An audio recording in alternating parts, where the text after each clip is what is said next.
What's up everyone, Ganeto here, and this is gonna be my Blastoise deck for TCG Pocket. So we're gonna play a lot around Blastoise, but also we have a lot of play to our other Pokemon like Articuno, Kangaskhan and Farfetch'd. Every single card on this deck really matters, so you need to play this deck as it is. I have listed over here on the top of its card where you can find on which pack I mean, so feel free to make a little bit of research before getting your hands on the deck. So obviously here we're having Blastoise as our main raid boss, and if you want to use something else instead, well, I cannot find any other perfect replacement other than Starmie. However, with Blastoise you get that heavy damage dealer which can deal 160 loaded energy if you have the correct amount of water type energy.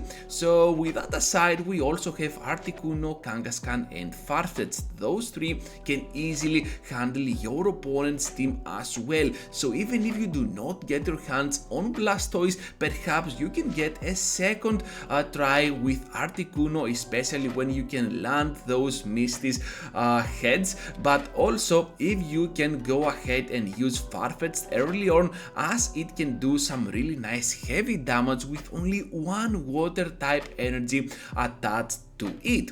So with that said, we also have Kangaskhan, which can be used like the perfect anti-Pikachu Pokemon, because Pikachu, the maximum damage that it can deal is gonna be 90, and the chances of your opponent having both Pikachu and their backline and also a Giovanni on their hand to deal that extra 10 damage is gonna be extremely low. So I'm always taking my chances with Kangaskhan when I'm trying to play against Pikachu, because Kangaskhan can really give you that extra turn, perhaps two if you are lucky. So yeah, keep that in mind. Kangaskhan is a must have for this deck. While Farfetch'd is gonna be used like the heavy damage early on, Kangaskhan can always be used like either the heavy damage by getting a little bit lucky on those heads on the coin flip, or just use it like a punching bag so that it can absorb the damage, and then your backline with either the Squirtles or the Articuno can start loading some energy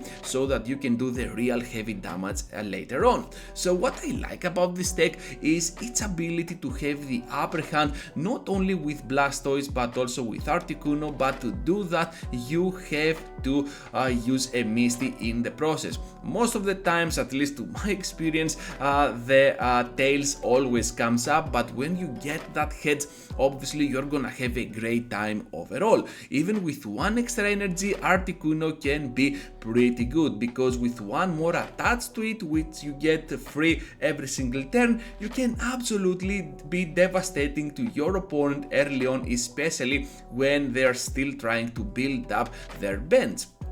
So Blastoise, when it really comes into play, all you need to do here is to go for that Hydro Bazooka, and you're gonna bazooka your opponents out of play in no time at all. This battle, you can see that my opponent is having a tricky team with a Tentacruel Poison Sleep team actually, and this can get pretty weird pretty fast. So if we can go ahead and have the upper hand with Kangaskhan and Farfetch'd, perhaps that is gonna be a game changer for us.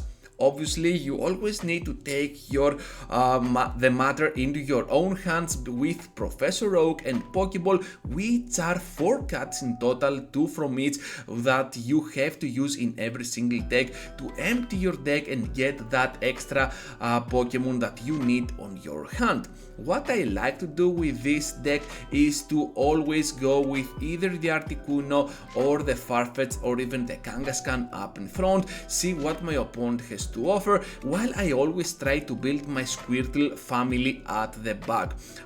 What you want to have with this team is a little bit of patience, but with this backline with Kangaskhan and Farfetch'd, you can always push as you are building your backline as well, because they are so cheap on getting on their move. So always count on your Pokemon and you are not gonna regret your decisions. So you definitely need 2 Sabrina, menas on this team as well, because they're gonna give you some extra stall time, because you always gonna need that, and with that you can absolutely be devastating with your Blastoise at the very end. Even when you do not get to 5 of those water type energy attached on your Blastoise, you still have an extra chance with your regular Hydro Bazooka. At this point, I want to share with you that Blastoise is gonna be a very good Pokemon for the entire meta, not only because of what we have already said. I think that Charizard is having 180 total HP, and Blastoise can deal 160 with its Hydro Bazooka when you have those 5 energies attached to it. However, you have to count on the matter that Charizard also takes 20 more damage from water type Pokemon, so you basically can one-shot down a whole Charizard out of existence with a single move. This is absolutely great, and when you face Charizard decks, they always go for that late game by stalling a lot with their Moltres. So build up your own Blastoise as they're going for their own Charizard, and when they finally come out of the battle, well, you can easily one-shot it down with your own Hydro Bazooka. So yeah, there is always a chance against any deck out there. We have already talked about Charizard. We said about Pikachu that even though you're weak to electric a lot, you still have a chance with your Blastoise, which can survive one move from that Pikachu. Even Articuno can survive one with ease and also deliver some damage back to it, while you can always count on your Kangaskhan against Pikachu decks.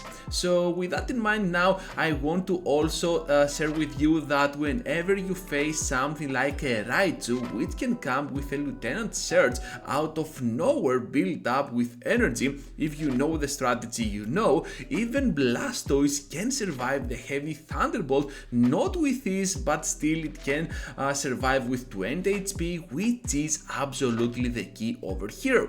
Your opponent might have a Giovanni and still won't be enough for the one shot against Blastoise, and if you ask me, that's crazy coming off from a water type against those electrics. So obviously Kangaskhan is gonna be your main way to go against Pikachus, and by having Pikachu and Charizard out of the way, the next checkmark is gonna be Mewtwo, and yeah, Mewtwo decks are also gonna be a pretty easy one for you, because they still need to get to the Gardevoir to start charging up their Mewtwo much easier, and also they need 4 of those energies to get on their moves. So basically you have all the time on the world to survive 150 attack from Mewtwo, while you can still charge up your Blastoise till the very end game.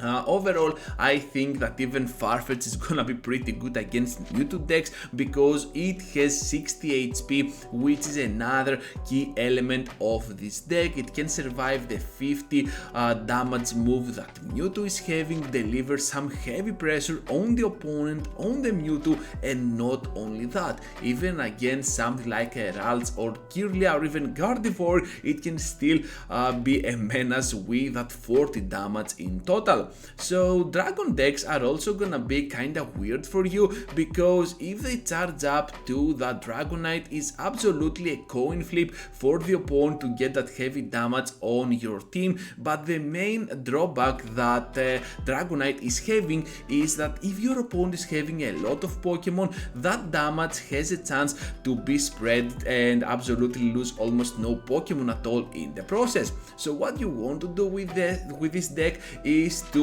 share around your basic Pokemon, and you have nothing to worry about. Squirtle, Kangaskhan, Farfetch'd, and Articuno are all gonna be great choices overall. So my variation of this deck is gonna be with the red card over Pokeball, because with red card you get the chance to have an extra impact in the game. You can have the chance to destroy your opponent's strategy by simply playing playing the card, shuffle their entire hand into the deck, and obviously have the upper hand. I play this card when my opponent is using one or more Professor Rogues and they keep their cards on their hand in the very early steps of the battle, and with that in mind I can have the upper hand, because if they have something like 5 or 6 cards, I shuffle them back to the deck and then they draw only 3, which is a huge